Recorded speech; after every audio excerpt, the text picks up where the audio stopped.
Anyone can become rich if they believe has become a cliche. Most people who brought this idea that anyone can become rich often say so because it sounds good. Indeed, we were not all born with equal opportunities. A person born into a wealthy family is likely to have a head start at being successful. In reality, the difference between people who rise from the bottom and people who remain below is simply how they think of money. But as the world is growing into a digital world, the impact of your background in creating wealth is becoming less significant. Today, a regular kid can become the most popular person on Instagram or TikTok, and everyone will love the kid. You could create a website that's earning a good income in a year, or create an account on platforms like WordPress or Shopify and earn more than some corporate workers in a few months. Where is all the money going? Okay, so you might have a good job and be bringing in a monthly paycheck, but then your bank balance is still in the red at the end of each month. It's not an uncommon theme, and from what we discovered, there are many reasons people find themselves stuck in this frustrating economic cycle. By researching what the financial experts are saying, including feedback from interviews by GoBankingRates, who spoke to a number of personal finance experts, I brought you our list of 10 reasons why you're still feeling poor when you really shouldn't be. 10. You're not making savings a priority.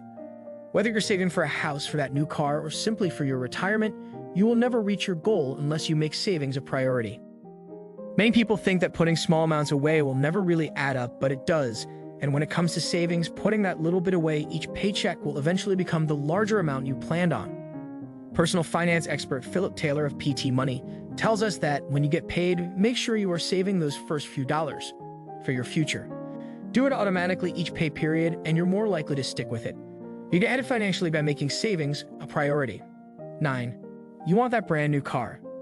Yep, we'd all like a nice new shiny car, but according to an article by insurance broker Trusted Choice, your brand new car can lose up to 11% of its value the moment you drive it off the lot. In 2015, the average cost of a new car was $33,560. And you stand to lose $3,691 by the time you get home and park it in your driveway for the first time. Let's say you purchased that car brand new and drove it for 10,000 miles. You were paying $3.36 per mile, plus taking a hit on the value for depreciation. Now let's say you buy a 5-year-old used car for $10,000 and drive it for that same 10,000 miles. Those miles only cost you $1 each, and it holds its value a lot better. 8. You do not set financial goals. You can have all the conviction in the world, but if you do not have solid goals outlining how much you want to earn and save, and how you intend to get there, you're probably relying on luck to shift from poverty to prosperity. Writing these goals down is a good start. If you have goals that are set too high or maybe set too low, you will be either discouraged or bored, so set realistic goals on your finance and investment ideas. If a goal feels too big, start by breaking things down. For example, maybe you need to save up at least $6,000 within 6 months. Focus on the $1,000 you need to put away every month instead of the end goal. 7. You don't have a budget. A Gallup poll tells us that as many as 68% of Americans do not have a budget. If you also don't have one, then start with a basic budget using the 50-20-30 rule. 50% of your net income on housing, food, transportation costs, and utility bills, 20% into savings or paying off debt, and 30% to spend on yourself. It's important to remember that this is based on your net income, your income after tax. Don't make budgeting decisions on your total pay, or you'll be very disappointed when taxes start being deducted and you wonder why you're still struggling to make ends meet. 6. You treat yourself too often. For some of us, the 50-20-30 rule can sometimes look more like 50-0-60 because you're maxing out spending on essentials, saving nothing, and accumulating debt with additional spending. Whether it's eating out, buying new clothes, or taking too many short vacation breaks, it doesn't matter. It takes discipline and lifestyle changes to correct overspending habits. If you're in this zone and you don't make the necessary corrections, you may keep finding yourself out of cash. 5. You're investing in stuff instead of yourself.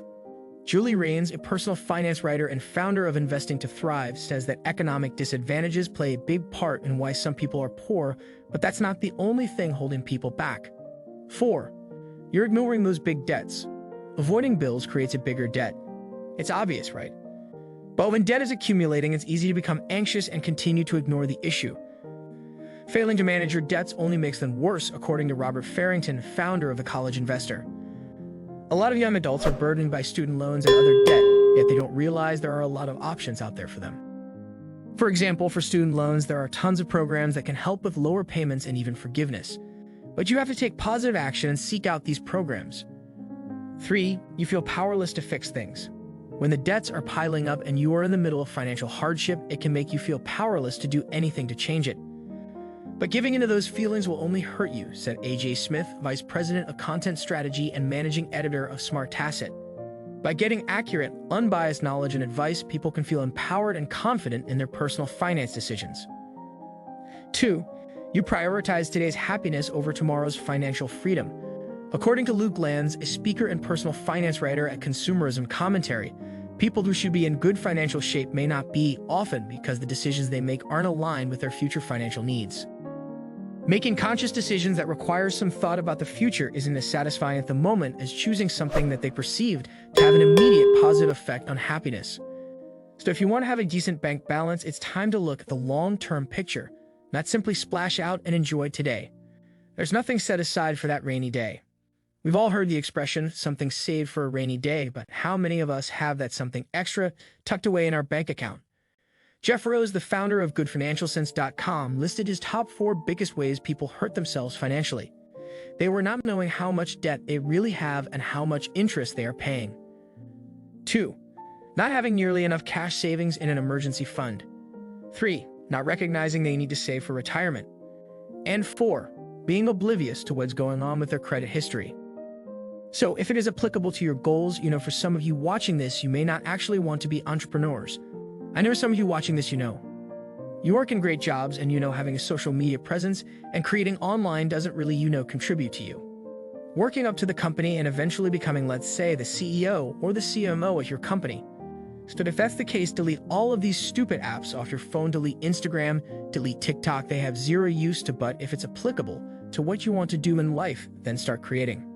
Alongside consuming, so just remember the last reason that you are poor is because you are way too far into the consumer field rather than being a creator either digitally or in terms of what you're actually creating with products or services. Thank you so much for watching, and I hope you get some value from this. Make sure to like and subscribe for more life-changing content.